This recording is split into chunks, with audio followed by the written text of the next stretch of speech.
സ്ഥാവരവും ജംഗമവുമായ ഈ ജഗത്തിന് നാഥയായിട്ടുള്ള ഒരേ ഒരു ശക്തിയാണ് ശ്രീ ലളിതാ പരമേശ്വരീ ദേവി. അതുകൊണ്ട് ചരാചര ജഗന്നാഥ എന്ന് വാഗ്ദേവതകൾ അമ്മയെ സ്തുതിക്കുന്നു.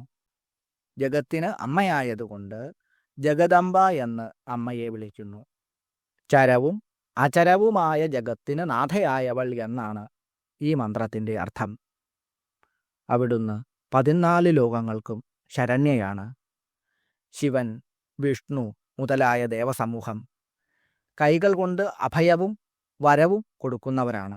എന്നാൽ എൻ്റെ അമ്മ ഒരാൾ മാത്രം കൈകൾ കൊണ്ട് വരദം എന്ന മുദ്രയെയും അഭയം എന്ന മുദ്രയെയും അഭിനയിച്ച് പ്രകടിപ്പിക്കുന്നതേയില്ല.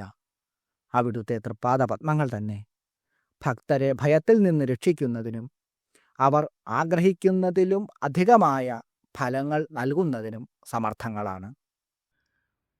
ഓം ചരാചര ജഗന്നാഥായൈ നമഃ. ഓം